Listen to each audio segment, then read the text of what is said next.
she had an idea for, which was folks living with LHON in one perspective or another, and to tell their story. And the first panel that we did do was in 2014, and it was a hit. It became a favorite panel. And we have done Living with LHON panels ever since. Even virtually, when we all couldn't get together, we still did these panels. These panels are made up of folks who have some sort of connection to LHON. They could be affected, they could be carriers, they could be moms and dads, they could be brothers, sisters, siblings, cousins, spouses, partners, a variety of people in the family or sighted supporters that can talk about how LHON has impacted their life. Now, everyone up here has LHON in their life. But as my mom would always say when she'd look at me sitting at a table out to dinner, can you tell which one of them's blind? Can you tell which one's blind? And I go, Mom, really? What? This is not a game. This is not a game. And they go, look, she's blind. You can't even tell. So not everyone up here is blind. And I'm not going to play the game, but there is one that doesn't, there is one person who is not blind up here. And anyways, but I always would joke with my mom. I said, don't do that game. Don't do the game in front of your friends because it's not fun. So, but anyway, God bless her. So we do these panels every year. And as you know, everything is recorded and goes up on the YouTube. And the great thing about the Living with LHON panels is that folks who are newly affected or finally find these videos in our community do find these recordings of these panels in particular, and they watch them and watch them and watch them, and to the point of binge watching. And better than Netflix. And they say watching these panels helps them to understand what their own thoughts and feelings are about being affected with LHON or being a carrier or being, in some position in the family or as just a loved one sighted supporter, and think like, you know what, I'm not alone. There's other people out there like me living with LHON like me, and they want to know more and they want to hear how they're coping. What are they doing with their life? How are they getting along? Has there been bad times, good times, awesome times? And it's all of that in each and every story from each and every person we've done since 2014. So check them out. They're on the YouTube channel. They're there for now, the past, and for the future folks who come and find us, who come into our community, come into this world with an LHON diagnosis. So I want to get started. And our first panelist is Joey, and I'm going to turn it over to her to tell her LHON story. Hello there, everybody. So hi again, my name is Joey, and as you might have heard yesterday, if you were in for my presentation, I was affected about 10 and a half years ago. At that point in time, nobody in my family really had any knowledge on visual impairment and vision loss. And so we went into it thinking, okay, time to get new glasses, time to go check out the optometrist. And when I went to see that first optometrist, she noticed as I was looking back and forth between the slides, when she's going, what's better, number one or number two, number one or number two? I just kept going, they're the same, I can't tell. And so she told my mom, there's something seriously wrong here. You need to take her to see an ophthalmologist. For that, we never even heard the word ophthalmologist.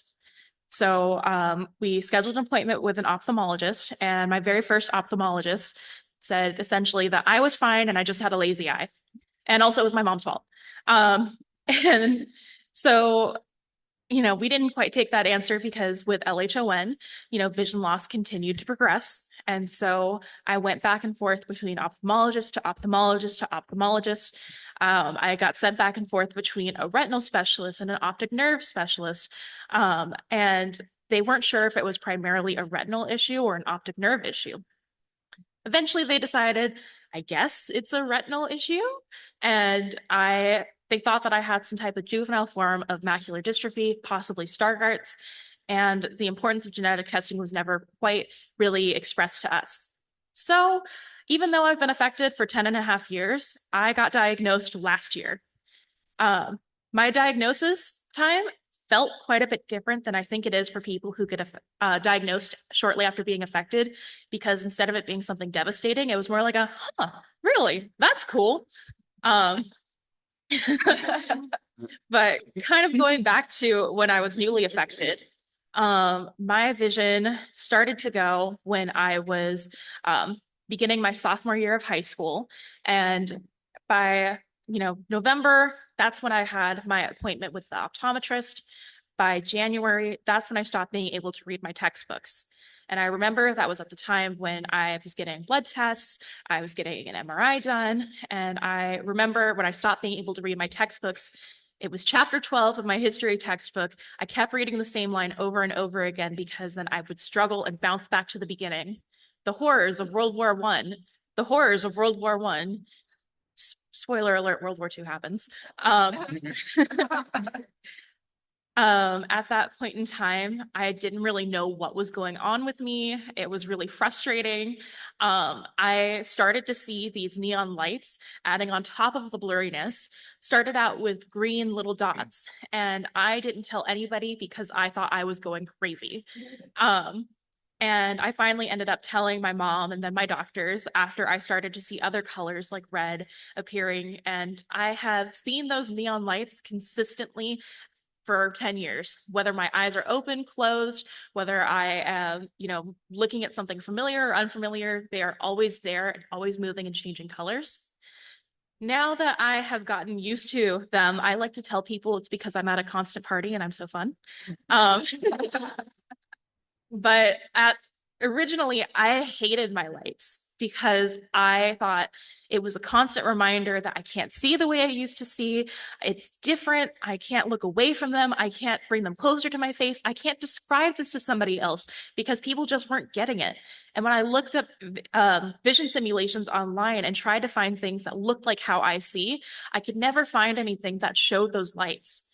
So amongst all of the turmoil and every bit of frustration that was going on in those first couple of years, there also was a bit of a seed of hope.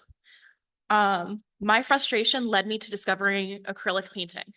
I love painting, and I only started it because I looked for a medium that you can get that was opaque and fluorescent.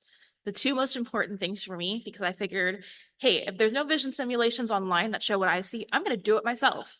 So I taught myself how to paint and fell in love with the medium and have been painting ever since. I've actually had the chance to show several of my pieces in a couple of shows, including some international shows, and I've sold several pieces as well. So that's one good thing that came out of, those first couple of years. Another thing that was really helpful is I got connected with a local nonprofit that provides after-school programming for children with visual impairments. And I actually have the honor and pleasure of getting to work there now. But at that time, it was so helpful to find a sense of community and to be around other teens with vision loss and to realize, oh, they're normal. Before they're blind teens, they are teens first and foremost. And so I joined an all blind improv team. It was really fun. We weren't good, but it was a great time.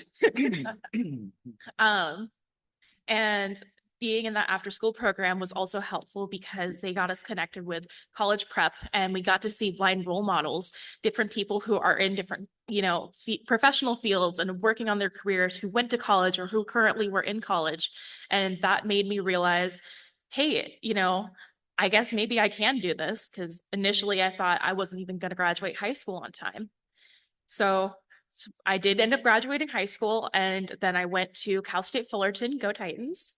I loved my time there. I worked on campus, made a ton of friends that way. I confused a lot of people because I am a cane user. And when I worked on campus, I was a tour guide and you have to walk backwards. So I'd walk backwards with my cane. People thought it was a tour stick. And currently, I'm working on my master's in special education with a specialization in orientation and mobility. And I'm also still working at that nonprofit. And I love what I get to do. I love being surrounded by other people with visual impairments, hearing their stories, helping them find, strategies that work for them and develop their skills. Because I truly believe that with access to mentorship, to resources, and to support, that people with all levels of vision loss can really accomplish anything that they want to. Well, Joey, then the conference is the place you need to be because this is exactly being surrounded by people with visual impairments who want to accomplish everything that we want to, right? So, and of course, Joey did our navigating with confidence session yesterday, which she was amazing at. So she is a wealth of knowledge. I think many of you have already spoken to her. And what intrigued me about her story was her basically almost 9 years of a misdiagnosis. And that just by happenstance, it was a genetic test that was, I think you told me you got for free. Oh, yeah. So Yeah. the story behind that, the only reason that I even got diagnosed was because I needed to get reevaluated for my technology from vocational rehab. And because I hadn't had an updated eye exam, I had to go and get that done. And it was at a teaching facility. And while I was there, they said, hey, if you have a suspected retinal disease, we have this program. You can get free genetic testing. Do you want that? And I figured, sure, why not? And turns out it wasn't even a retinal condition. It was LHON the whole time. And so again, by the time I got the diagnosis, it made so many things make sense because all of my symptoms seemed to track way more with LHON. And it was I don't know, not a negative thing when I got diagnosed. It was more like that's cool. All right. Yeah, yeah. No, and I think that's such a important story is that, don't give up if you get offered genetic testing, but the doctor's like, it's not that, but we'll do it anyway if you want it. Yes, take it. And I thought one cool thing was when you took your improv class, your improv instructor was Dave Rathall, who had LHON, and here you are. You actually had LHON and didn't know it, and met someone with LHON, which is so rare anyway in your own community of Orange County. So, And we know Dave Rathall in this community as well. So I was like, really? So you saw the signs there; they were all there, and then finally you get the test, and you're like, my life makes sense now. So it's great. One more coincidence for my program, I have to learn about a variety of different visual impairments, and I have to learn how to describe it essentially in layman's terms, so that way I can work with different educators and make sure that they understand what my students need. So we had to do a project on a visual impairment, and we could pick anyone that we wanted, and I thought of Dave, and I thought, what if I did a project on LHON? And I did that project before I got diagnosed, and I'm like, this sounds familiar. Yeah. Weird.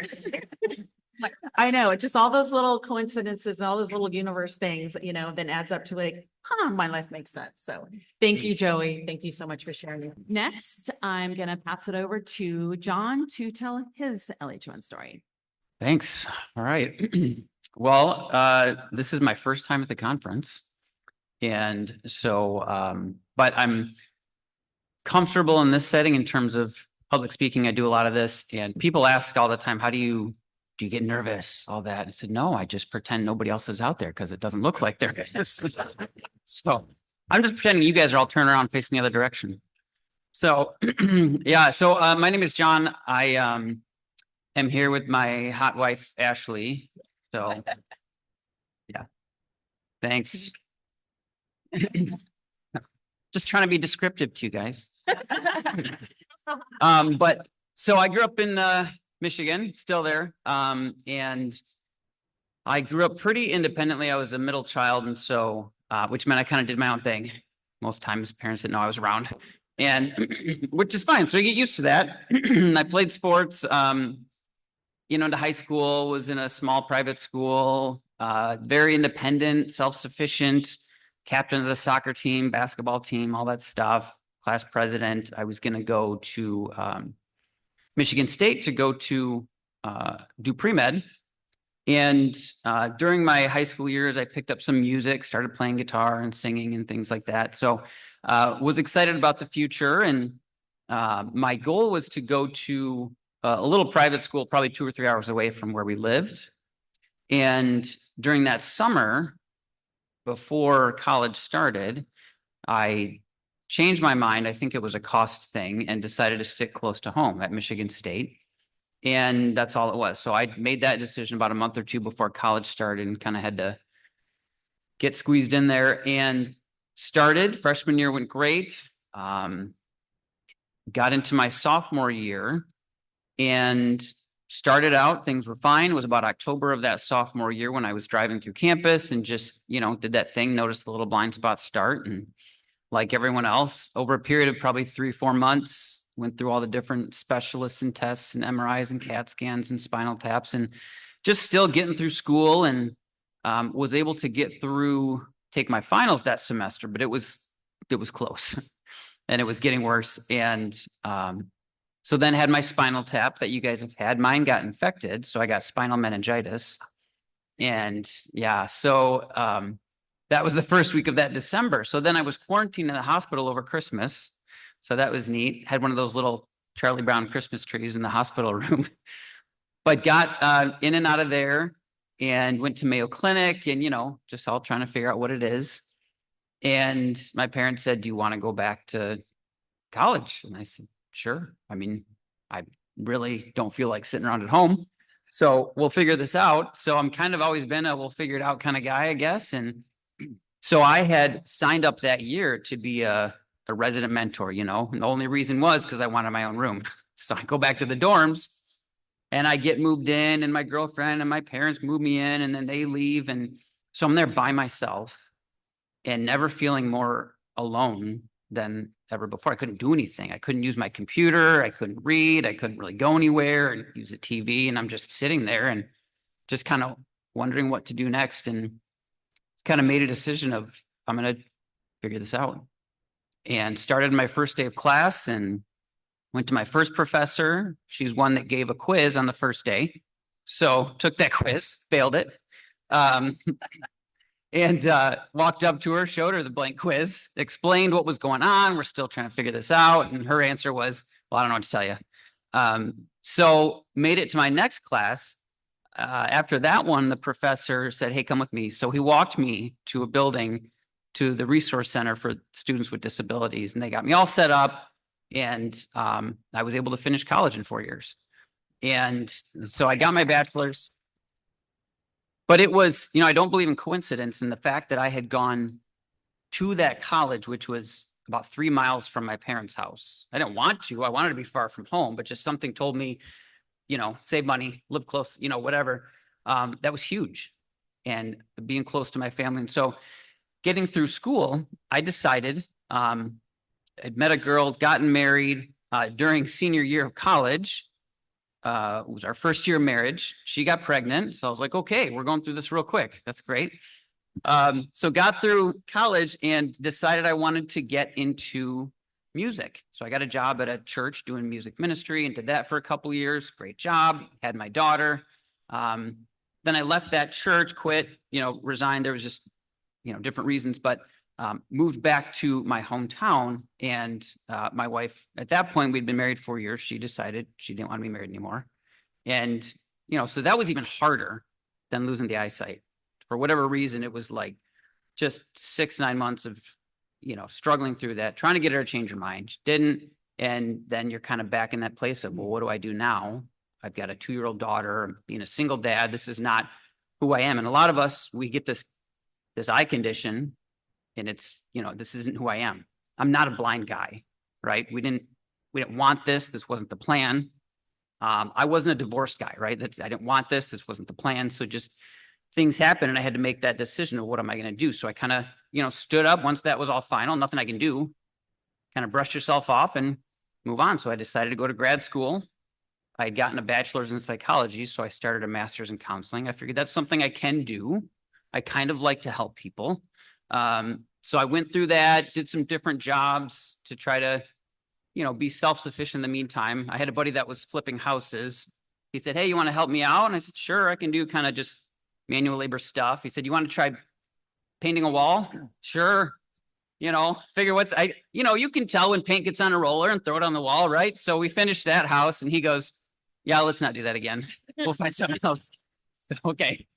So that didn't work out well, but got through grad school. And during that time, I was playing at a local coffee shop, just singing and playing guitar, and met a girl. And again, I always said at that point, I started to kind of get a sense as I was meeting girls. I kind of had to ask my buddy, "Hey, is she pretty good looking?" Like, yeah. So went up and sat next to her, and we hit it off. And she asked me a few weeks later, "Hey, do you want to run a half marathon?" I said, "Sure." Yeah, I'd never run anything before. I hated running, but yeah, no, you're a runner. Yeah, sure. We're all runners. And so we trained all that summer and became best friends. We ran the half marathon. I beat her. But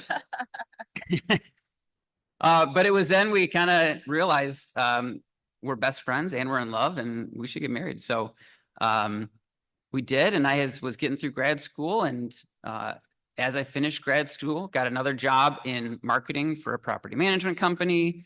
Then got another job in music, and kind of trying different things. And then at one point, I realized after I'd done a couple years as a counselor in private practice, like, this is not fulfilling for me. There's a lot of just restrictions here. What do I do? I kind of felt like I was starting over again. I didn't know what I wanted to do for a career. We started having kids. Well, she started having the kids, and so we started like, I need to make some decent money. I don't want to be dependent on anybody else. I don't want to be dependent on the government. Like, I want to figure this out. And so a couple of people had said, "Hey, you're good working with people. You like doing personal finance and numbers. Why don't you try financial planning?" I said, "All right." So shadowed a guy, met some really great people, started that 10 years ago, built up. That was tough. It was very self-employed mindset, although I had some good team and partners and people that I worked with. During that time, we had 3 boys. So now I had 4 kids, and trying to pay for groceries for 4 kids and 3 boys. So it's tough. But 4 years ago, I went off and started my own firm. So I own my own company now, and I've been doing that, and I get to create my own schedule. And I just knew that it was something I had to deal with, the accommodations thing. There's jobs that I didn't get. We all kind of track with this, where, we know they didn't say, but we know it was because they found out we were legally blind, right? And they had to do all these accommodations. And I just decided, screw that. Like, I'm not doing that anymore. I'm going to be my own boss, and I just don't want to deal with that. And so glad I did. And I just, I want to encourage everybody just to think through, there's so many options that are possible if you just say, "Hey, we'll figure this out." And so now I've been doing this 10 years. The money's good. I create my own schedule. I get to be home with the kids, and my wife's a stay-at-home mom. And so yeah, that's my story. Thank you, John. That's great. Now we all know we don't have to paint the inside of our house. We're off the hook, all of us. You should try. We don't have Yeah. to do that. Exactly. And you'll do anything for a hot girl. So so anyway, love the story. Love how it all came together at the end. And as you and I discussed, being an entrepreneur, you make up your own rules. You actually fulfill your own accommodations. You don't have to ask anybody for accommodations. You are your own You're the boss, accommodations person. So, and I'm just happy to hear of that success of owning your own business, which is fantastic. So thank you so much. Absolutely. Thank you. I'm going to move it on to Tara. And Tara, take it away and tell your LHON story. Hi, everyone. I'm Tara. I have a little bit different perspective. My mom is the one that's affected, and I'm a carrier. And so our journey started in January of 2017. Well, actually, no, I lied. It started in November of 2017. In January of 2017, my mom was diagnosed, I guess is the right time frame I'm trying to think. 2017 really wasn't our year. So she was 59-year-old college professor. Right before Christmas time, she's stressed out. Her students are getting ready to take finals, and she's telling us that her one eye is a little bit blurry. And we're like, I'm sure it's just, you're stressed out. Christmas is coming. We'll take you to the eye doctor. So we did, and they said, yeah, nothing's really something's looking off here.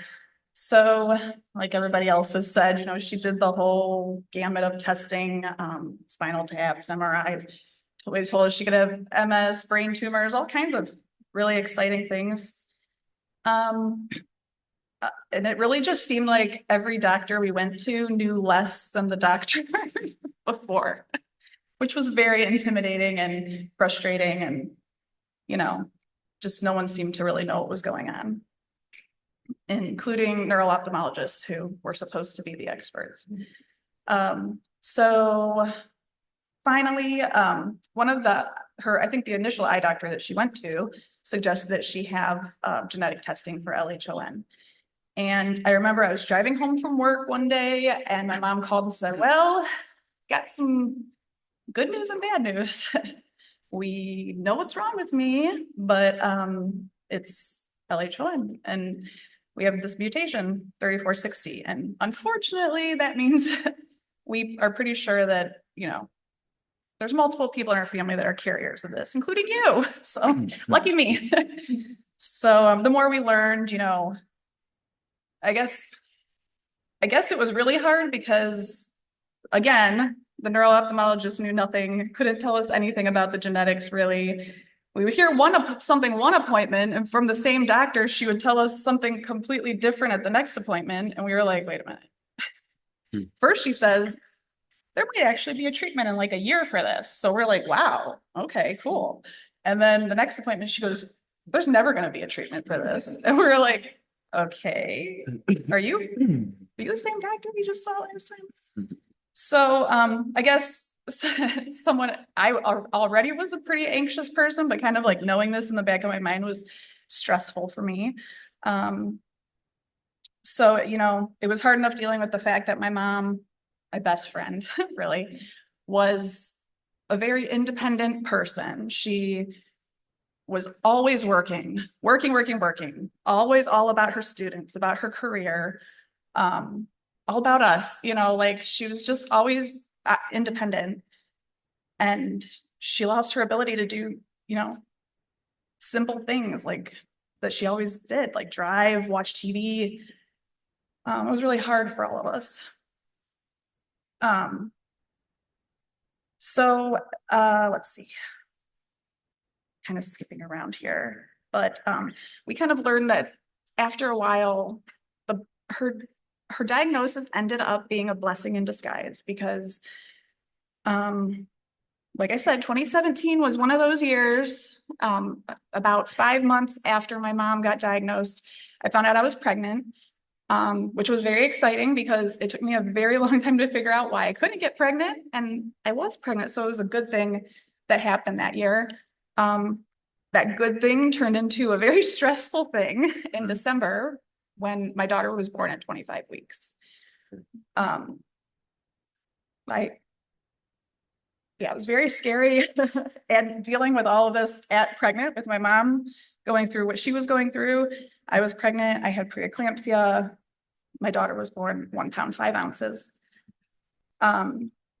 So clearly, we weren't prepared for any of this that was going on. And we were kind of saying like, what is happening here? So I ended up coming home from the hospital with a C-section, having to go back and forth to the hospital to see my daughter. And I had to leave her there every day, come home. She was on high flow oxygen. Her TPN line was like the size of a piece of hair. Like you couldn't even see it. Like they would drop it and you didn't even know where it went. Cords and wires. Her hand was actually the size of my husband's tip of his thumb. That's how big she was. So anyways, after happy story, after rocking the NICU for 77 days, she came home with 0 problems. But but the reason why, my mom would have been her busy self going back and forth to school, grading papers all night long. But like my mom was there with me every step of the way. She was at the hospital with me when I was terrified, when they told me that on December 5th that I was going to be there till my daughter was born, and I'm thinking, oh my gosh, I'm going to be here till March. And they're like, yeah, no, you're not going to be there that long. You'd be lucky to be here till March. And them telling me, you know, the odds of survival for a baby that young. But my mom was able to be there for me. And then, you know, when you go home with a baby, she was still only 4 pounds when she came home. I didn't really trust anybody with my baby except for my mom, you know. I didn't want anybody to touch her. So my mom was able to be there with me. She came to my house. I was working remotely at the time, which was awesome. But she was able to come to my house. I didn't want my daughter going anywhere with anyone doing anything except for with me or my mom. So it was truly a blessing. We talk about it all the time that I think my mom would have actually been one of those people they like show on the nightly news, like, this is Linda, she's 110 and she's still working as a professor at the university. And then they'll ask her, what kept you so like, why, what's your secret? And she'll say, because I'm active and I still work. So that's kind of probably what she would still be doing. But I guess, you know, the message that I want everybody to kind of hear is like looking at this as a family member of, you know, very close family member, also as a carrier. But I think the thing that we ended up realizing was, you know, the message of like support. This was a hard time for us, but it was a really hard time for my mom. And she was always the person that was there for me. When I went away to college, I remember being like, oh, I'm see you guys later. But then like, here I am every single day, Mom, help. I don't know what to do. How do I do my laundry? You know, like, and I kind of turned into that person for her when she was going through this. She would call me every day and she would say, you know, yesterday I could see the clock across the room and I can't see the clock anymore. And I just started like reinforcing with her, like, you know, positivity and reminding her that there's always hope, because I feel like there was nobody that could give her hope in this situation. You know, the doctors couldn't give her hope.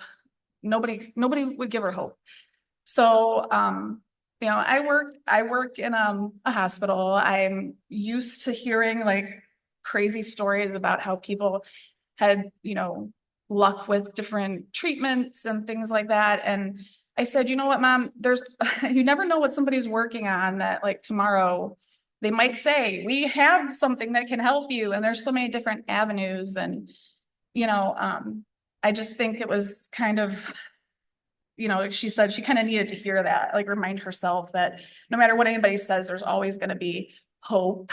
And there really is, especially like being here, you know, meeting everybody in this community. It really does give you hope. We have so many amazing people that are working on so many amazing things.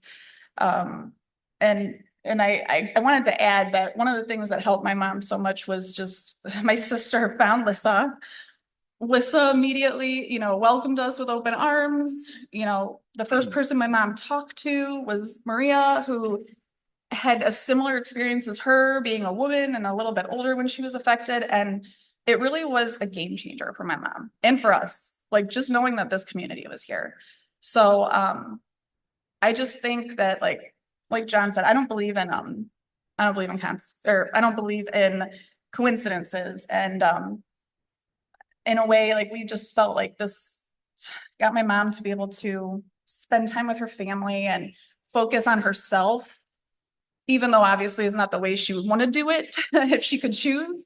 But it kind of taught her to just, you know, refocus on other things like her family. Like she says her grandkids are the best thing that ever, you know, they bring so much joy and she gets to spend time with them now.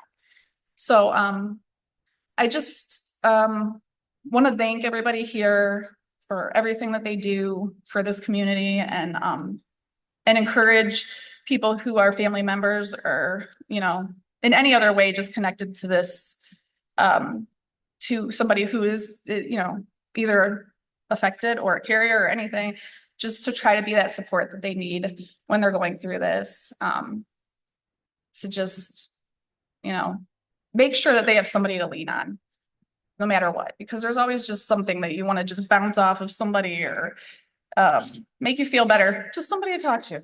So I just want to thank everybody for being here and everything. Thank you, Tara. Thank you for being so transparent on the journey during the time of Linda's diagnosis and what you were going through. And, joy and grief can coexist. The grieving of the vision loss, but the joy of a new baby, and how do you make that work? But the fact that then your mom could be with you, I just look at that as that's a gift. Yes. And how the gift got here may be kind of not be the way you wanted, but what a gift. And it also shows that even when you are affected, you can still do so many things with your family. You can love and hug and hold a new baby and be there and listen. And all those things don't require vision. None of it. So I love that your mom was able to be there for you and, with this gift in a way. It was just a gift. And Tara, thank you so much for sharing such a heartfelt story. Thank you. We're going to move on to Nancy, and Nancy, please tell your LH1 story. Okay, so I am really nervous right now. I'm not used to speaking in front of people, and so I hope I don't babble. When my LHN started, it was probably one of the most stressful years of my life before this all happened. It was 2016, and I started the year losing my job unexpectedly. And I had two small boys. They were about, my youngest was 3 at that time, and my oldest had just turned 5. And so I was like, okay, so I had to search for a job, and it was just a year that I was going through a lot of things, just emotionally, physically. I just felt physically spent, emotionally spent, and spiritually spent. And so I was surviving. I was going on. I started another job. It had a long commute, and every day I just felt a little more exhausted. On top of that, my youngest son also was born with cystic fibrosis, which is another genetic disease. And so I was there's a lot of unknowns about that. When he was first born, we were told that this was a terminal disease. And they've made a lot of improvements. But so I was living in the what ifs, okay, what do I do if he gets sick? And so that's a very stressful thing. I'm sure we all deal with that some as mothers who have passed on the gene. You're wondering, okay, is today the day that this happens?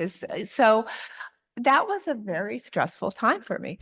And then about midsummer, I would notice that there was something wrong with everything around me. It's I'm working on my computer at work, and something disappears. It wasn't blurry, it just disappeared. This number that I was working on just disappeared. I'm like, I really need to put in a ticket to IT for that. And and then there is I'm driving home, and there's something wrong with my car radio. The clock is gone. What's up with that? And so there are several of these things. And the city really needs to work on those signs. They're no longer as clear for those exits and everything. Whoops, I just spilled something. But and I had even gone for my annual checkup at my doctor. And I said, my vision seems to be getting a little bit worse. And she says, how old are you? And I said, well, I just turned 43. And she laughed, and she says, oh, it's just that time you're just at that age. Well, about a month later, I decided, you know what? I need some reading glasses. Now, I could kind of see that my screen, it was harder and harder to work at my screen at work. And he pushed my reading glasses away, and he said, we're going to worry about that later. And he says, I'm referring you to a neuro-ophthalmologist. And I was like, okay. I said, well, I was kind of upset. Well, can't you just do something in the meantime? And because, sometimes specialists, they'll call you back in 3 months or something like that. Well, the doctor called me back the next day.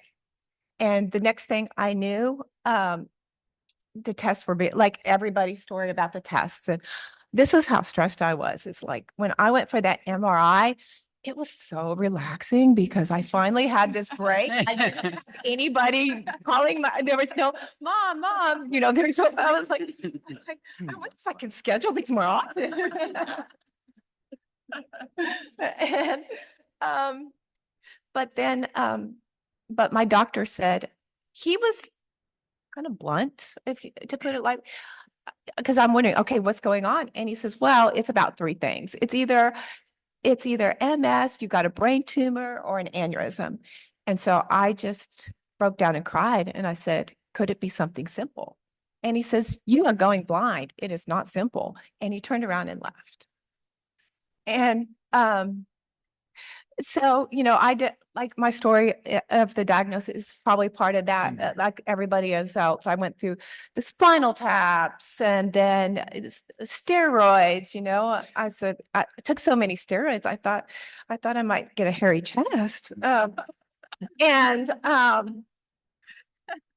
then I did the plasmapheresis and, every kind of thing. I was like, this is going to be when it changes, because all this time I'm really feeling like this is temporary, even though my doctor is not that optimistic. And so the MRI comes back and I learned it's not a brain tumor. So, but he says, I still think you have MS. And so I go to the car and I text my sister the clip from Kindergarten Cop when Arnold Schwarzenegger's like, it's not a tumor. And so,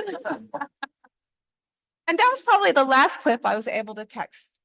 And so pretty much my doctor was telling me like, this isn't going to get better. And, we don't think so since you're a woman and you're older, but we'll do this test.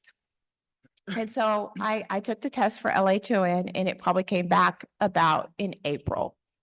And at that point, it was like this, like two opposite emotions in a sense. It's like, oh, that's what it is. Like, you're just kind of this relief that you finally know what this mystery has been. And then it was like, oh, it's not getting better. And on top of that, he tells me that my boys have a 50% chance. And I had stopped working within, like, I went from October to Thanksgiving. By Thanksgiving, I was legally blind. So I had stopped working. And one of the greatest things was, though, I got to go home and stay with those boys and just kind of be there. And I was so scared. I lost my mother when I was age 6. And so my biggest fear was, how am I going to be there for my boys? And like, I wanted them to have a mother. And so those days that, when you get that and you're just like depressed and you just don't want to get out of bed. And it feels much safer to just stay and sleep. I mean, you can see when you dream in those times, and it's just almost feels better than this world that you don't no longer feel like you fit in and that nobody gets you and everything. And so, but each and every day, those boys needed me to get up. And so they were kind of my motivation. They were laughter. And so, and my youngest son tried to diagnose me. I woke up one morning and he's lifting up my eyelid and he says, I know what it is. He said, you've been eating too much broccoli. Yeah, problem. He said, let's not eat that anymore. We'll do it.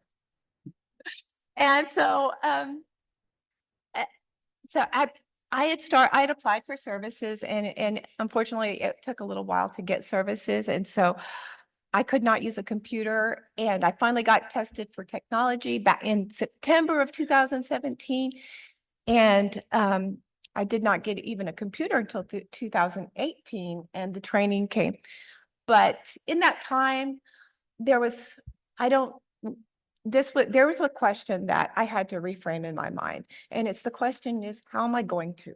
Because sometimes that feels overwhelming and it's like, and almost defeating.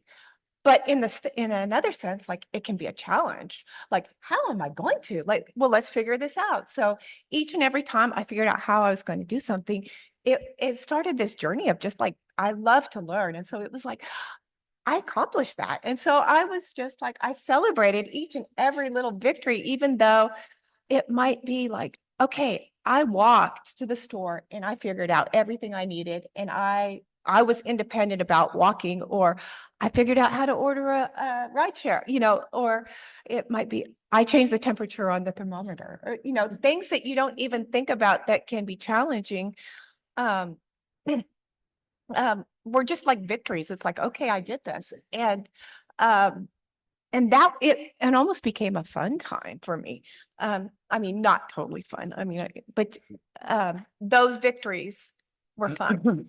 And then I think I finally got to get services around 2008. They started working with O&M and everything like that. And I felt like I was progressing quite along. Oh, I'll backtrack too. When I first got diagnosed, on my paperwork, it just said hereditary optic neuropathy. They didn't even mention Leber's. But so my only way of figuring anything out was to like ask Siri. And so without even knowing it, like these conferences had made a difference, because I didn't know I was listening to an LHON conference.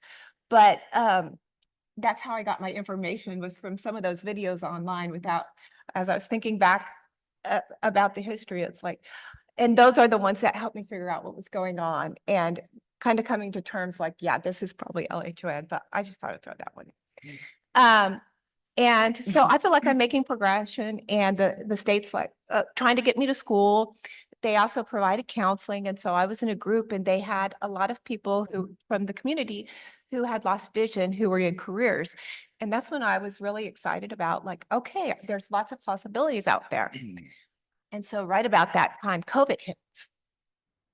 And your dreams of like, okay, I'm about to re-enter the workforce are kind of like not there anymore. Everybody is having a moment of where they're trying to figure things out. But for me, it was a great time in a sense, because I got connected. I was off of social media for a while. I got connected. I started to learn about these LOHN groups.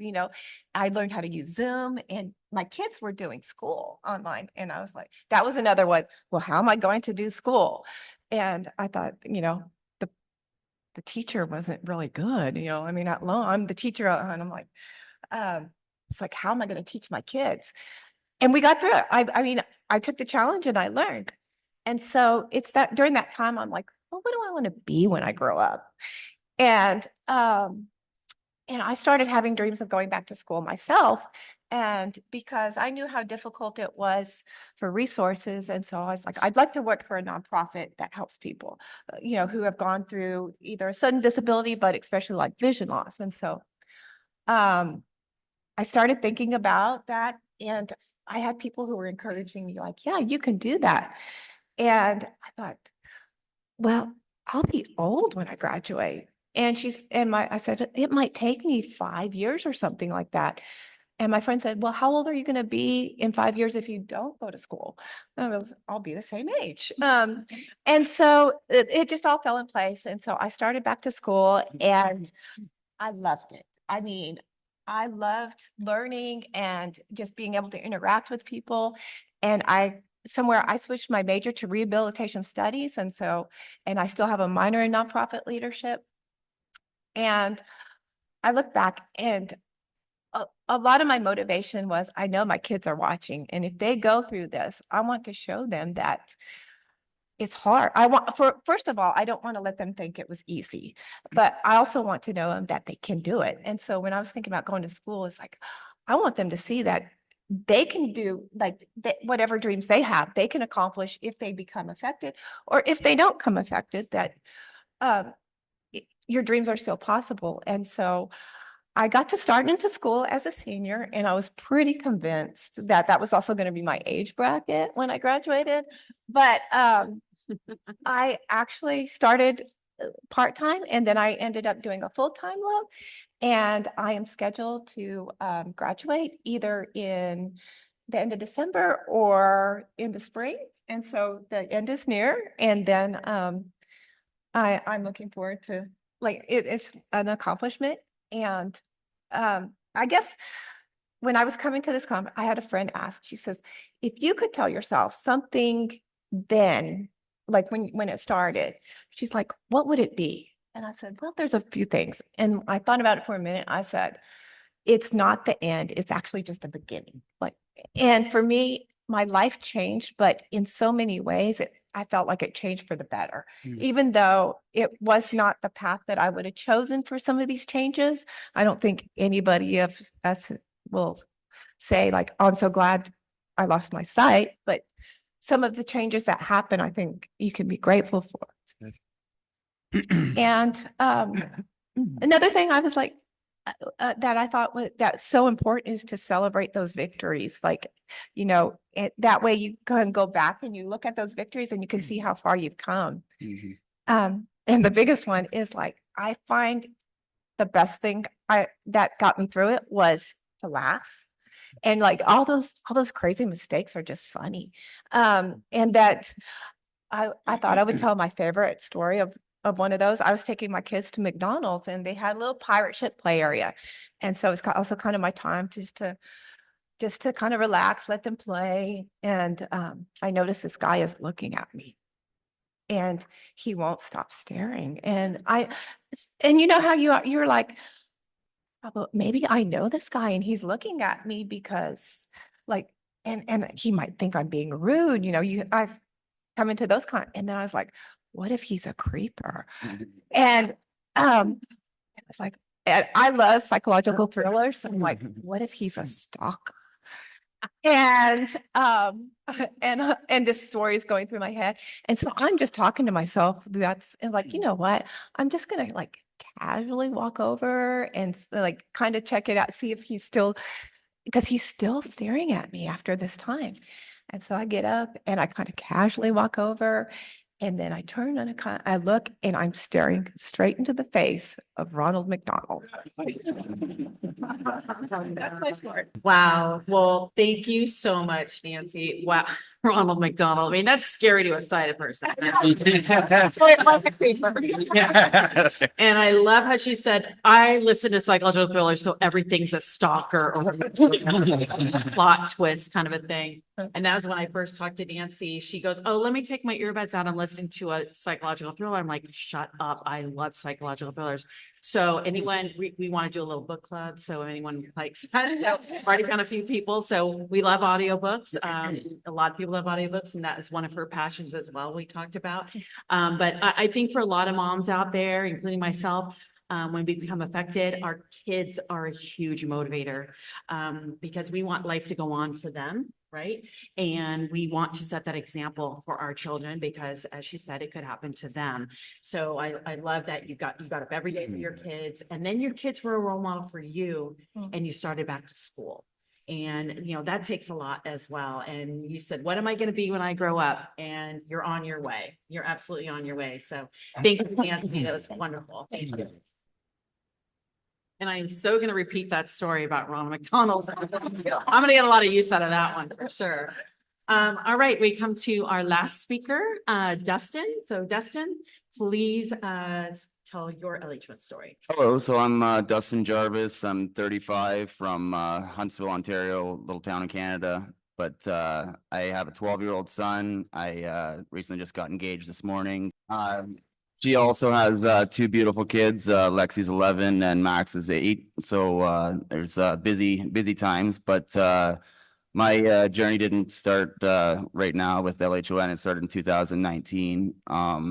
Actually, just across the lake, Port Dover. My brother and I, September the 13th, drove our motorcycles up for bike week in Port Dover. Drove back home, the 6-hour drive each way on the motorcycle. Then about 2 weeks later, well, September 30th, I had carpal tunnel surgery. Went through that, thought things were good. I was a shift leader at my work, so I was on short-term disability. And then by October 12th, I guess it was Thanksgiving weekend, my girlfriend at the time, we went to her family's place and I couldn't see her cousin's face. I'm like, what's going on? And I went, same kind of story. I went to my doctor. She's like, well, Dustin, you're 30, you're getting old. And so we laughed it off. Okay, no problem. And then about 2 weeks later, I was driving with my buddy, and then it was fresh set of snow on the ground, and I couldn't tell where the middle of the road or the side. So I pulled over. I'm like, Chaser, you got to drive me home, buddy. And he goes, are you kidding me? I'm like, no, I'm dead serious. So he ended up driving me home, and then that's when we went to the ophthalmologist. He didn't know what was going on. Does one or two look better? Like Joey was saying, well, can't see either one of them. So I remembered I had to, well, LHON in my family. I didn't know what it was called at the time, though. I knew we had blind people in our family. So I called mom. I'm like, who are the blind? What's going on here? So she got on the horn and figured out it was LHON. So I didn't have to go through that crazy period of trying to get diagnosed. I actually found out right away, basically, that it was LHON. And then my mom got a hold of Lissa that pointed us in the right direction with John Knox, and which Molly is, we found out we're related afterwards. And so there's quite a few people in our family that have LHON. The biggest thing at that time was, like you said about my son, I didn't realize about the passing it on. So I got home at first, and we knew it was LHON before I even went to the neuro-ophthalmologist. And he's kind of thought, well, can I go blind, Dad? And then I found out, no, you can't. So I could take it on the chin on that, thinking, okay, it stops with me. But so life went on. I went to the neuro-ophthalmologist. He basically said, have LHON. If I drink or smoke, I'll be walking with a white cane by Christmas. And that was December 12th. And so I bawled my eyes out for the whole ride home, basically from Toronto. And my parents were trying to figure out what to do, because then it hit real. Like I kind of thought I was going to get away with it. We knew it was LHON, but I thought, okay, I'll hurdle around this as I do everything. But that never worked out. So all the vehicles got parked. I guess I went on short-term disability, and didn't really live much of my life, to tell you the truth. I was always out in the public, and then I became very antisocial. I didn't want to go to the bars or to the, not to the bars, but even restaurants, pubs, anything. I always thought people were staring at me, stalking me. But so it was a tough first go, and I went through a lot of counseling, a lot of mental health. Actually, sort of backtrack a bit. Back in 2017, my son's mom was in a motor vehicle accident, and so she's 65% catastrophic, mentally and physically disabled. So when I got the news about myself, I thought, oh geez, now my son's got two disabled parents. How are we going to do this? And we obviously weren't together, but we have to co-parent together and make things work. But my girlfriend at the time, same as John's story a little bit, got, I think, tired of it and ended up leaving me just before Christmas in 2020, I believe it was. And then Linda, my better half now, messaged me. We went to high school together, and I told her I lost my vision. Like everyone, she thought I was like blackout blind. My mom drove me to her house. She helped me up the stairs, and I'm thinking, oh, cool, this is cool, but I kind of can do it, I think. But and then we became best friends and soulmates, and everything's been great from there. But she actually helped me realize that we're not all judged. I always thought I was a burden to everyone, like having to get my toenails clipped or my hair cut or my face shaved by her, but she seems to like to do it, so it's cool. But not everyone's as lucky, I guess. So she kind of got me out a bit. I actually started to regain some of my sight. Well, I stayed at work once I went, got my surgery and went blind. I went right back to work and basically was just tripping over myself. Went from being the shift leader to basically being a baby. And then I ended up having a mental health day and walked out of there and got on stress leave.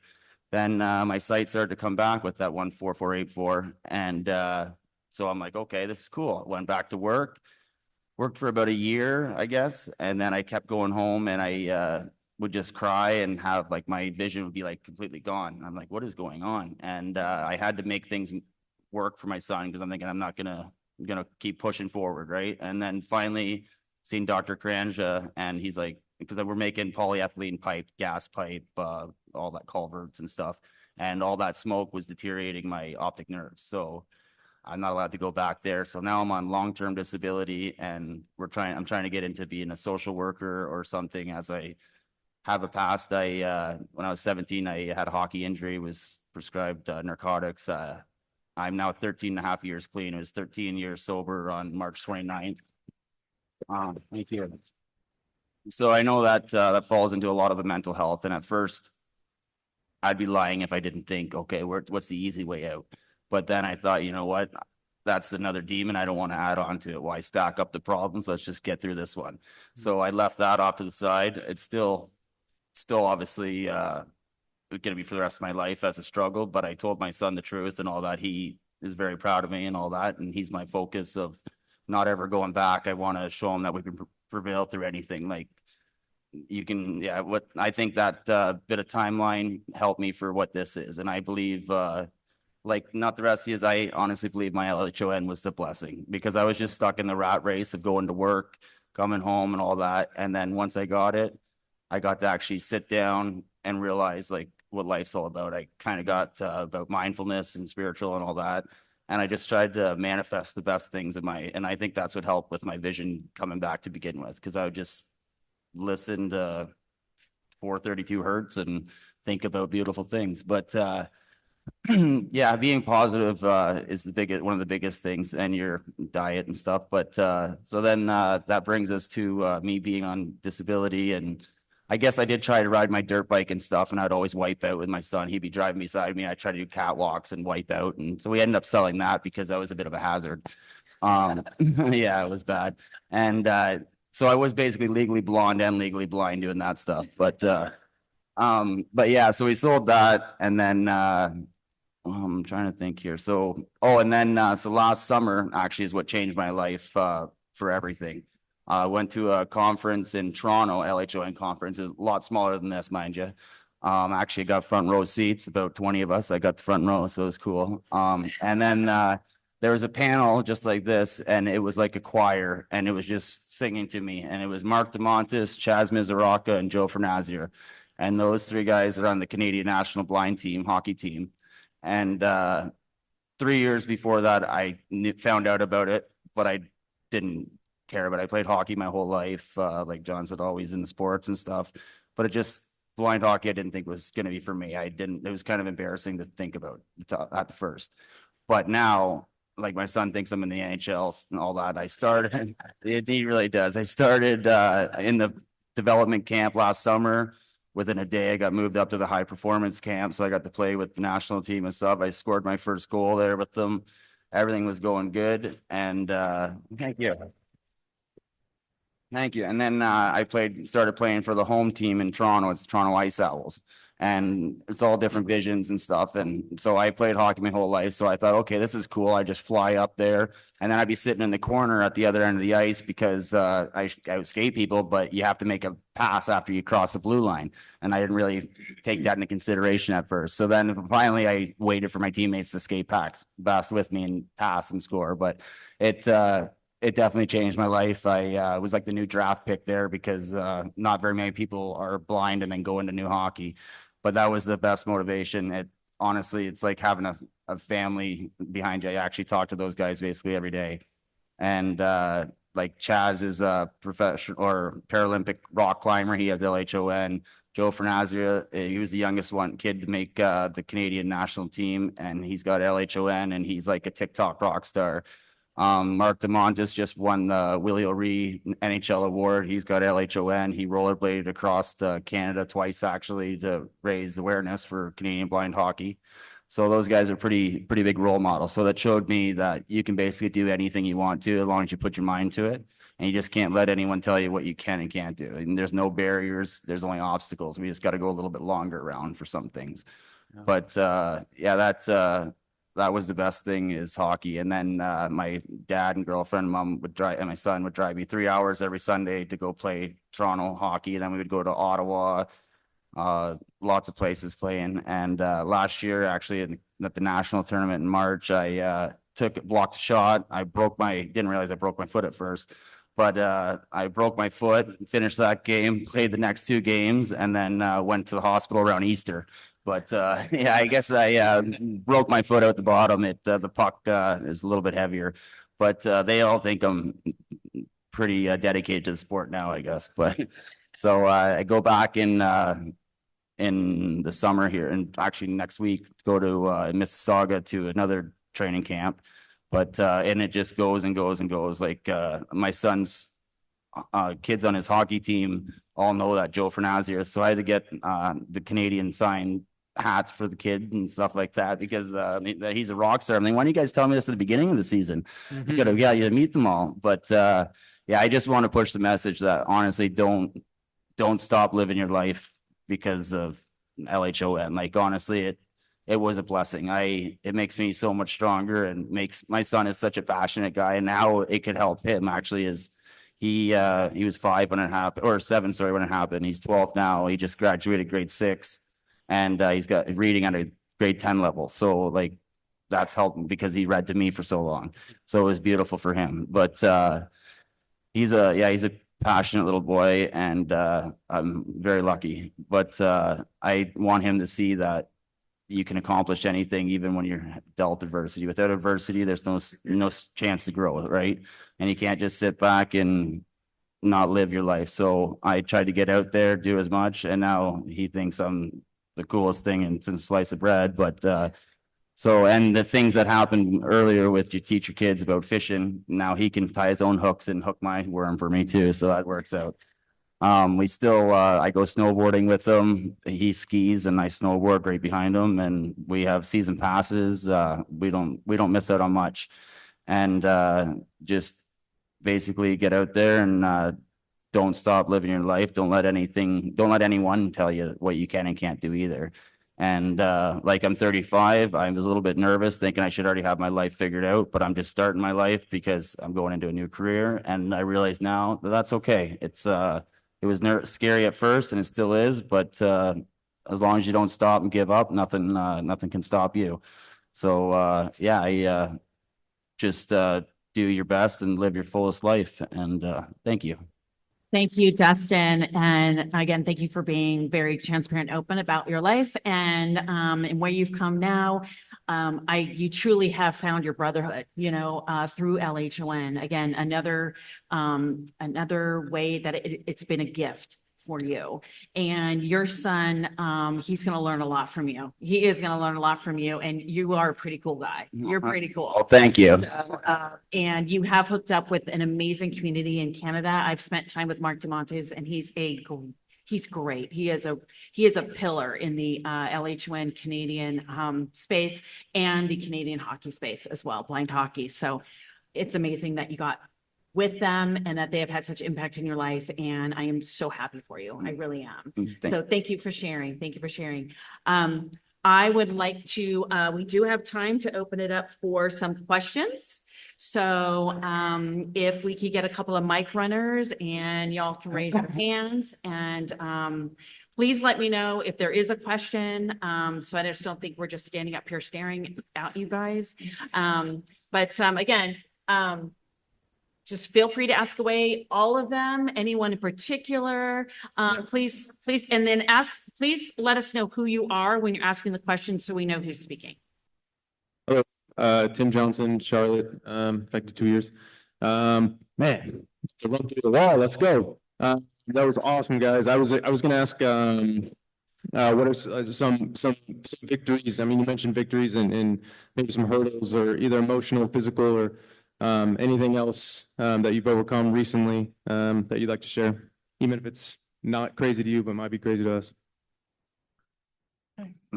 Yeah, I'm not too sure. I just asked my girlfriend to get married to me. That was hard. I thought, who wants to be with a blind guy?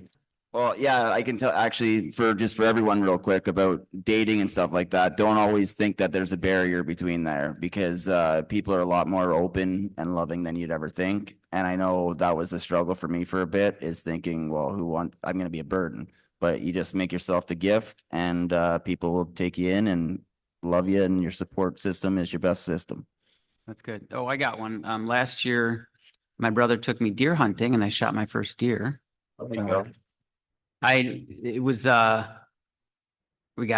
a rifle, and I'd found a thing. I did a ton of research. I was like, there's got to be a way this is possible to like mount my phone on the scope and zoom it in. We did, and I practiced a lot. And so we figured out a way. Any other questions? This is for John. since you're in finance. Oh, sorry, Rochelle. This is Rochelle Lewis. Hi, John. Hey. I've heard about you. I have my youngest son is also LHON at the age of 16. He's now 46. And he owns his own financial company too.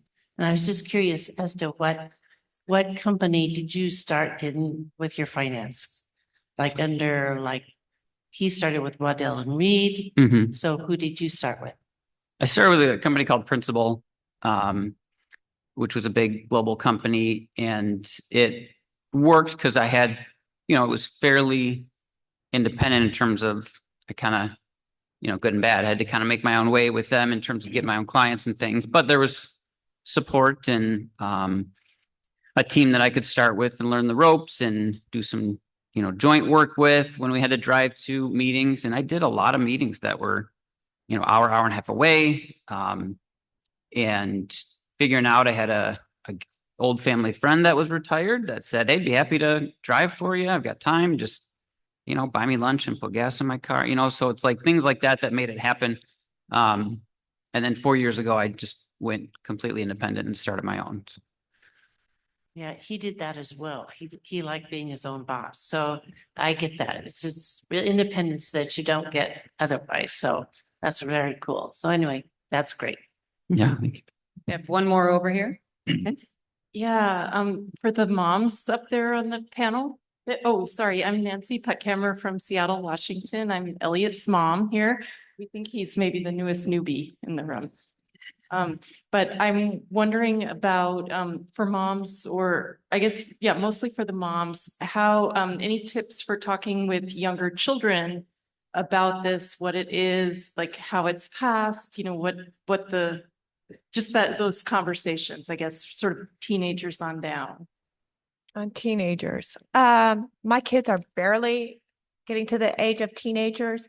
So I don't think at first I told them that, hey, you have a high rate of getting this. I didn't want them to be in fear or anything like that.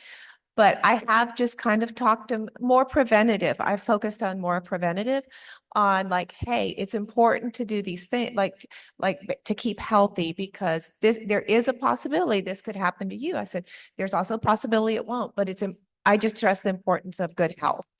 And I also just encourage them that that they can overcome it if it does happen, and that I'll be right there with them along their side if something does happen.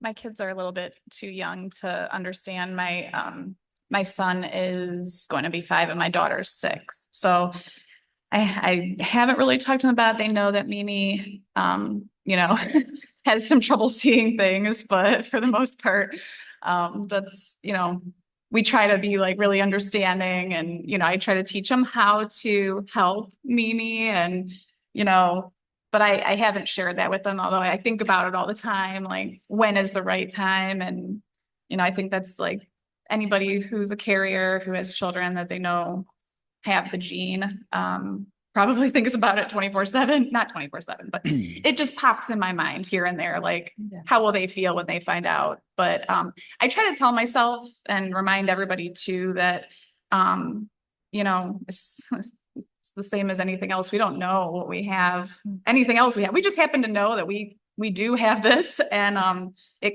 is a possibility, and anything else is a possibility too. So it's not, my sister always said, because she's also a carrier, that, I'll talk to her about it. Like, how do you feel about this? Does it stress you out? And she says, I'm not going to worry about something that isn't happening to me right now. So I know she thinks about it, but she really tries to not dwell on it. And I think I'm trying to do that too. And I try to think that way about my children too. Yeah, I don't know. I would add it as a son, or that, would I go back and wish I would have known, or wish my mom would have told me? I don't know, because you don't necessarily want them to do life differently than they otherwise would.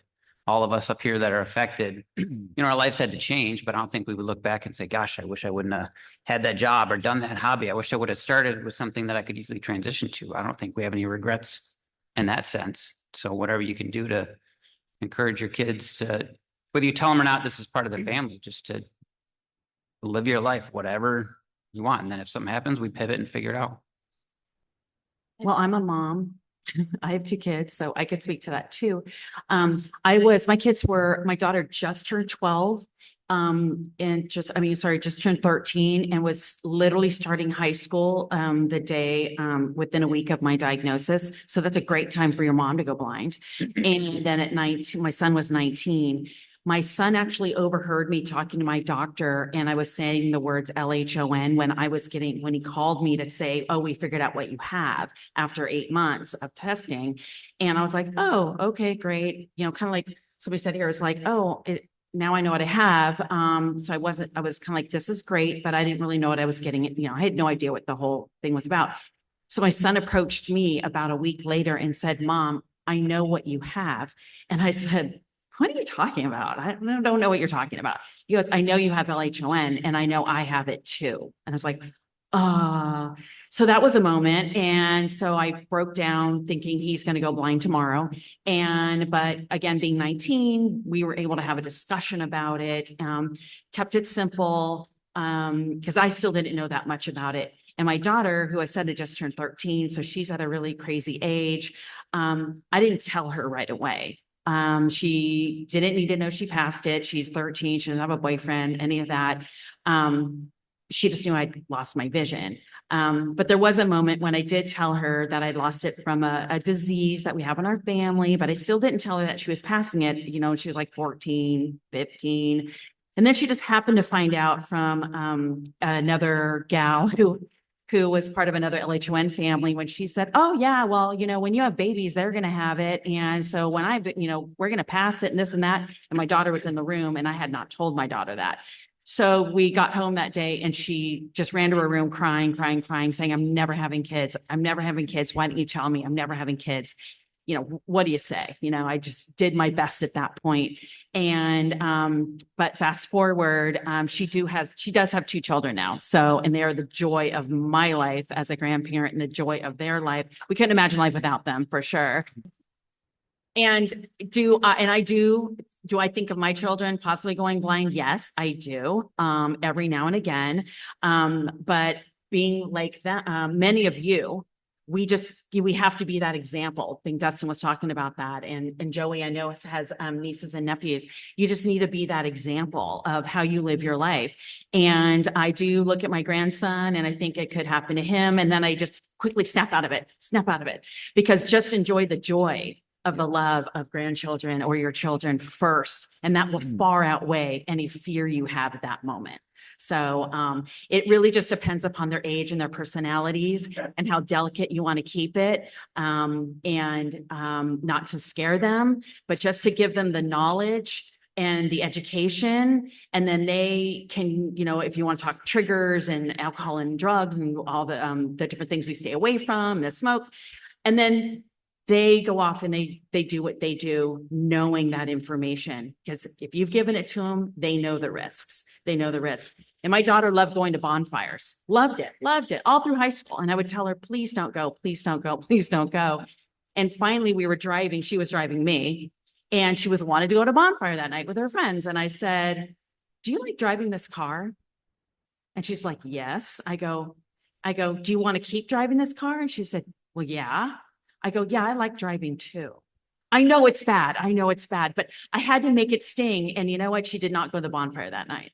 So it was, you know, sometimes you have to be a little harsh too, and just give them a slap of reality, of when they're maybe being a little careless about things they should maybe stay away from and not do, because it is a risk. So yeah, so there's how I went about it. And this is Lissa. I just wanted to make one quick comment, which is that somebody on the panel mentioned that their doctor told them that their a male in their family would have a 50% risk of onset. And a lot of folks have heard me many times quote more recent research that cites a much lower figure. And, you know, 17% is still a very high percentage, but it's not 50. And somehow, you know, I think we're trying to get that corrected in the literature, but it's, slow. So just wanted to make sure that, anyone who happens to hear this recording in the future doesn't hear that 50%, which was old information. And, the newer figures are really much more under 20% for a male and below that for a female. And that's even just when they're studying families that know they have a mutation. It's even lower in families that carry it but don't know they do. And then the other point to make before passing the microphone over to Melinda, who was going to be next, but isn't Maria gracious not naming that friend of hers who revealed to her daughter information that we're still friends? Yeah, it is. Yeah, well, she might be in this room, but we can look back on it and laugh and laugh and laugh and laugh. No, I know, and really, it was going to come out anyway. I do remember being on a call when you told, I think it might have been the Texas call, which that you had mentioned that the statistics weren't as high. And I mean, I was so relieved that, okay, it's not a 50-50 chance for my boys. And so, but my doctor, he knew enough to just give me the bad news, I think. Sure. This is Melinda. And Dustin, this is for you. I think you're our very first engagement at an LHON conference. Thanks. Am Thank you. That's awesome. So can you give us just a little story? Because it's so exciting, and congratulations. Thank you so much. How did it happen? Oh, on the 30th floor, Mom and Dad and Aunt Wendy went for a walk, and she was looking at the site, and then turned around and I asked her. Didn't quite get to the water like we wanted to, but times were a little crunched. So I thought, you know what, if she's been with me this long and does all the stuff she does, I thought I'm gonna ask. So I brought it down this weekend, and she came along, and the right opportunity presented itself right on the 30th floor without the window. So it was nice. Aw, Beautiful view. love it, love it, love it. Yes. Another question? This is Anita from Florida. My question's for Joey. I'm also an art lover. I want to know, is there a place to see your artwork? Oh, yeah, I am on Instagram. I should really know my handle by now, but I forgot what my handle is. I am looking it up as we speak. I know it's Joey Hernandez art, something along those lines. I also have my website on there. And if you look up my website, I have image descriptions. So, it is Joey Hernandez art. I was right. Did you get that? Joey Hernandez art on Instagram. And if you, all of my pictures have full image description. So if you are a screen reader user, or if you're somebody who just doesn't want to zoom in, then that is fully accessible. And same thing on my website, that is linked there. Yeah, feel free to check it out. She's award winning too, by the way. You didn't mention that. Oh yeah, most recently I won the Visioneer Award for the APH International Insights Art Competition, which, by the way, if you are an artist in this room, please submit work to the Insights Art Competition. It's meant specifically for blind and visually impaired artists, and it's really exciting getting to go there and to see what other people are working on. I would highly recommend it. Yeah. Also for art, I want to mention there are a ton of different adaptive strategies. If you are somebody who's like, I used to do art and I don't know if I can still do it, I'd be happy to chat with you afterwards about, some of the ways that I have made it work for me. But if the strategies that I use don't work for you, don't completely shut out the idea of art. There are artists with all different levels of vision loss. Some people who are even totally blind with no light perception who are still able to create works after just finding the strategies that work for them. I think I have an idea for another session next year. Hey. Art. Yes. That's fantastic, Joey. So yeah, please see Joey if you have any interest in learning about how she does her art. I'll let it go 5 more minutes, and then maybe 2 questions, and then you can. Charlie Hobbs here. So sorry, I'm a little bit wordy. I don't know how to make this question short, but I just wonder if the panelists, and thank you so much. And also, it's my first conference, and to say it's been, thank you. To say it's been meaningful to me is an understatement. But what I wonder from the panelists is, like me, you're adults, and I wonder, can you speak to how LHON, one thing I struggle with, say, my parents who are alive and other very well-meaning family and friends, sometimes I feel as if I'm being reduced to the level of a child, but it's through very good intentions, and it raises all kinds of difficult issues and relationships with people, and that's the best way I can put that right now, and I just pose that as an open question. Thank you. That's actually something I wanted to talk about. I forgot to, was that, I know that was, my mom had strong feelings about that, being a professor at university, and then people didn't understand her vision loss, so they would be like, yeah, dragging her around like she was like a 3-year-old, they're trying to help, but they didn't understand her vision. So I guess coming from a family member of somebody that's affected, it's hard to understand what you see. So I think trying to explain as much as you can how much help you need is like one of the biggest things, like as far as like people who were, family members and friends are trying to help you. But I know my mom would tell me that she would say, I hate going shopping with her sister because her sister would be like, okay, Linda, come over here, and she'd be like, do you want me to pay for this for you? And, so I was that's one of the things I wanted to like, just point out as well, is that, I think the communication, what do you need help with, Mom? I let her tell me. I mean, unless it's something like you're gonna fall down the step right now. Sure. But I guess just looking from the outside in, I try to let her tell me what she needs help with and just be there for her. That's good. I've been affected for over 20 years, and yeah, I mean, let's be real, it's a burden in terms of like having that extra thing in relationships to communicate. So I would concur, like, communicate, like cut them some slack. They're just doing it because they care, but in a respectful way, you can communicate, hey, I got this, or just let me figure it out, please. And it might not make sense to them. And you're going to have extra patience and grace as well. It's just the way it is. And I got friends that I just don't hang out with anymore because all they do is blind jokes. It's like, that's their only thing. But okay. But there are a lot of people that just care. And if you just communicate, again, we got to put some onus on us. This is our thing. We got to deal with this and we have to communicate. They don't know. So it'll get better.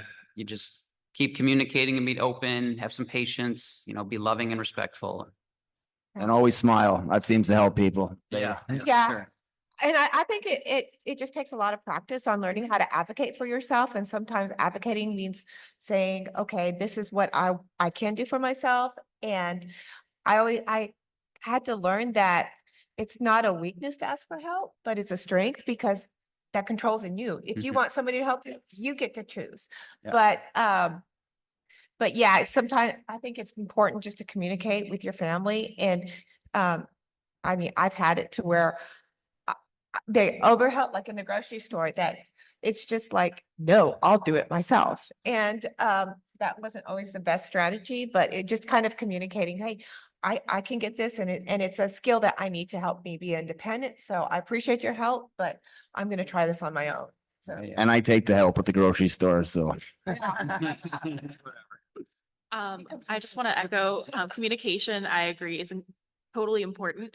And I think it's helpful, like you said, to be respectful and also to be firm. So sometimes I've had to have those conversations with some of my loved ones. I love my mom to bits and pieces. She is my best friend. But early on, I remember going to stores and she'd go, hello, can you help me? My daughter's blind.